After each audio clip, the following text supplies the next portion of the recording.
하나님 감사합니다. 오늘도 시편 1편의 말씀을 묵상하며 하나님의 뜻과 계획을 깨닫는 시간이 되게 하여 주시옵소서. 우리 주 예수 그리스도의 이름으로 기도합니다. 아멘. 네, 하나님의 말씀은 시편 1편 1절 말씀 같이 보도록 하겠습니다. 복 있는 사람은 악인들의 꾀를 따르지 아니하며 죄인들의 길에 서지 아니하며 오만한 자들의 자리에 앉지 아니하고. 아멘.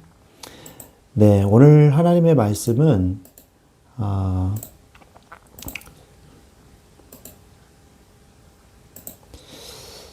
시편 1편 말씀이 되겠습니다. 세상은 우리에게 무엇을 해야 복을 받는다고 가르칩니다. 더 많이 노력하고 성취해야 행복한 사람이 된다고 말을 하죠. 그러나 성경의 원리는 정반대입니다.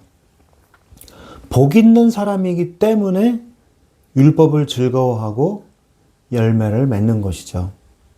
시편 1편의 첫 단어 복 있는 사람, 이 단어는요 조건이 아니라 이미 하나님의 은혜 안에 있는 자의 상태를 향한 감탄사인 것입니다.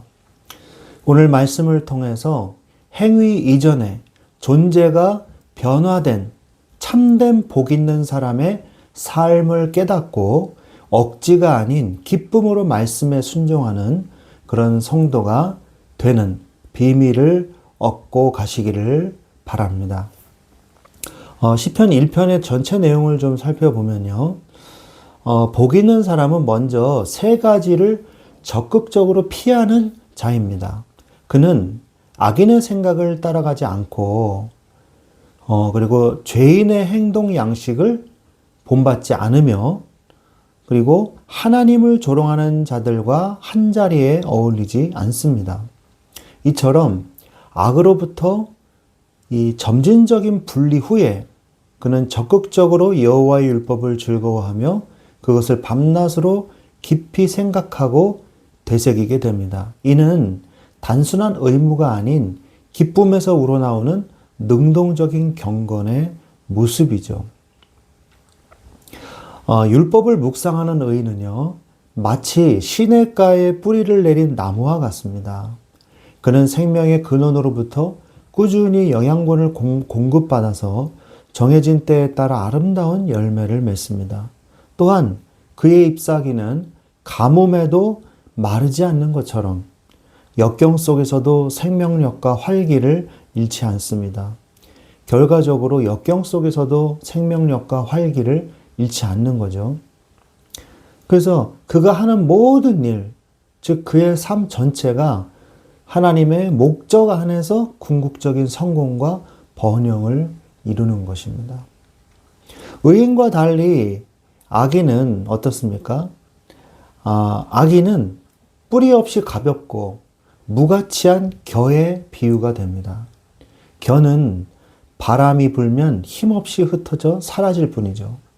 이 때문에 악인들은 하나님의 최종적인 심판대 앞에서 결코 바로 설 수 없으며 영원한 의인들의 공동체에 참여할 자격을 얻지 못하고 완전히 분리될 것입니다.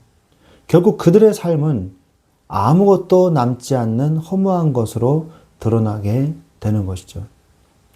이래서 시편의 결론은요, 두 길의 최종 결과를 하나님의 주권적인 관점에서 선포하게 됩니다.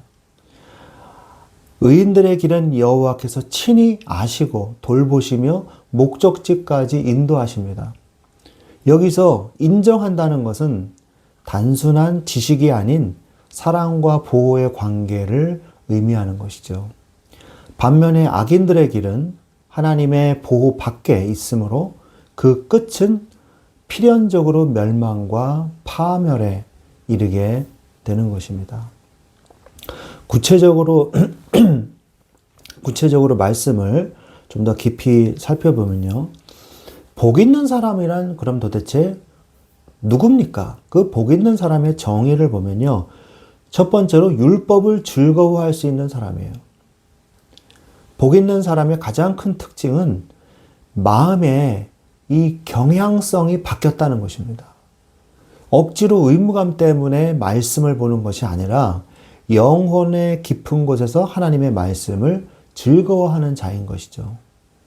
생명이 있는 자만이 영적 양식인 하나님의 말씀을 좋아하고 사랑하고 사모하는 이 마음이 생기게 되는 것입니다. 또한 복 있는 사람은 율법을 주야로 묵상할 수 있습니다. 내면의 즐거움은 묵상이라는 행동으로 나타나게 되어 있죠. 묵상은 말씀을 작은 소리로 읊조리면서 그 맛을 음미하는 것이라고 볼 수 있겠죠. 복 있는 사람은 세상의 소리 대신에 밤낮으로 말씀을 되새김질하며 하나님과 살아있는 관계를 맺는 자인 것입니다. 그러면 그 뿌리는 어디에 있습니까? 그 뿌리는 말씀에 뿌리 박혀 있는 사람이에요. 본문은 복 있는 사람을 시냇가에 심은 나무에 비유하고 있죠. 나무가 스스로 간 것이 아니라 하나님에 의해 물가에 심겨진 것입니다. 우리의 뿌리가 마르지 않는 말씀인 시냇가에 닿아 있기에 가뭄에도 거뜬하게 열매를 맺을 수 있는 것입니다. 그 대신에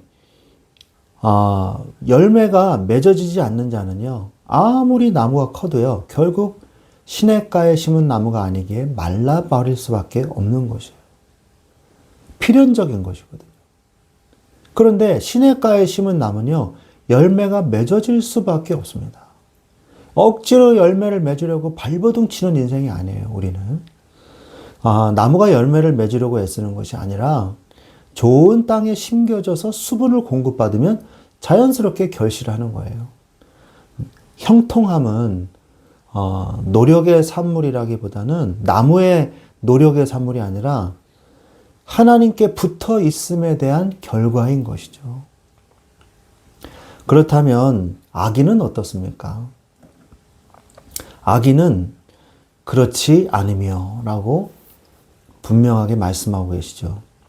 악인은 겉으로는 화려해 보일지는 모르나 실상은 뿌리가 이 생명과 연결되어 있지 않은 겨와 같은 것입니다. 무게중심이 없기 때문에 세상의 풍조와 유행에 따라서 이리저리 흔들리면서 불안한 삶을 살 수밖에 없는 것입니다. 그리고 바람이 불면요, 날아가 버려요. 타작할 때 바람이 불면 알곡은 남지만 겨는 날아가 버립니다. 악인의 번영이 바로 이렇게 일시적인 것이죠. 하나님의 심판이라는 바람이 불 때 그들은 땅에 발을 붙이지 못하고 허무하게 흩어져 버리는 것입니다. 재앙이 왔을 때 어떻게 됩니까? 심판을 견디지 못한다 그랬어요. 5절에. 그래서 견디지 못한다는 것은 법정에서 유죄 판결을 받아 일어서지 못한다는 뜻으로 쓰이는 이 용어이거든요. 뿌리 없는 인생은 하나님의 공의로운 심판대 앞에서 자신을 변호할 수 없으며 결국 파멸하게 되는 것입니다. 또한 의인의 회중에 들지 못합니다. 악인은 하나님이 인정하시는 거룩한 공동체에서 영원히 배제돼 버려요. 이 땅에서는 섞여 있는 듯 하죠. 하나님 믿는 자나 불신자나 비슷해 보이죠. 그러나 마지막 때 하나님은 알곡과 가라지를 철저히 분리하신다는 사실을 기억해야 되는 것입니다. 그렇다면 우리가 결론적으로 복 있는 사람이란 도대체 누굴까요? 복 있는 사람이란 예수 그리스도의 생명을 가진 자를 말씀하는 것이죠. 요한복음 1장 12절에 영접하는 자, 곧 그 이름을 믿는 자들에게는 하나님의 자녀가 되는 권세를 주셨다고 그랬습니다. 누가 진정 복 있는 사람입니까? 예수 그리스도를 영접하여 하나님의 주신 그 생명을 소유한 자인 것이죠. 우리의 공로가 아니라 믿음으로 하나님의 은혜를 인하여 믿음으로 말미암아 하나님의 자녀가 된 자가 곧 시냇가에 심은 나무인 것입니다. 또한 주님은 우리 마음을 두드리고 계십니다. 복 있는 사람은요, 마음을 주님 앞에 열고 그리고 그분과 친밀히 교제하는 그런 사람입니다. 율법 묵상은 차가운 의무가 아니라 나를 찾아오신 주님과의 대화인 것입니다. 복 있는 사람은 어떤 사람입니까? 존재 자체가 복된 사람이에요. 이런 사람은요, 내가 복 있는 존재거든요. 그것이 확정될 때 비로소 행위가 나오는 것이거든요. 근데 사람들이요, 행위를 하면서 복 있는 존재가 되려고 한단 말이에요. 이거는 종교행위거죠. 가지가 나무에 붙어 있으면 절로 과실을 맺듯이 예수님 안에 거하는 자는 성령의 열매를 맺게 되는 것입니다. 우리는 열매를 맺기 위해서 나무가 되는 것이 아니라 좋은 나무가 되었기에 좋은 열매를 맺는 거예요. 열매를 맺기 위해서 좋은 나무가 되기 막 애쓰는 게 아니에요. 좋은 나무가 됐기 때문에 좋은 열매 맺는 거예요. 은혜를 인하여 믿음으로 말미암는 삶을 사는 사람이 존재 자체가 복된 사람이죠. 시편 1편의 복은요, 전적인 하나님의 은혜입니다. 악인의 길을 가지 않고 율법을 즐거워하는 능력은 내 안에 그리스도 생명에서 나오는 것이죠. 믿음으로 의인이 된 우리는 이제 감사함으로 순종하는 은혜를 받게 된 것입니다. 결론을 맺겠습니다. 사랑하는 우리 성도 여러분, 복 있는 사람은 무엇을 많이 가진 자가 아니라 생명의 근원 되신 하나님께 뿌리를 내린 자인 것입니다. 이 행위가 존재를 만드는 게 아니에요. 거듭난 존재가 거룩한 행위를 낳게 되는 것입니다. 여러분은 예수 그리스도 안에서 이미 시냇가에 심겨진 복된 나무입니다.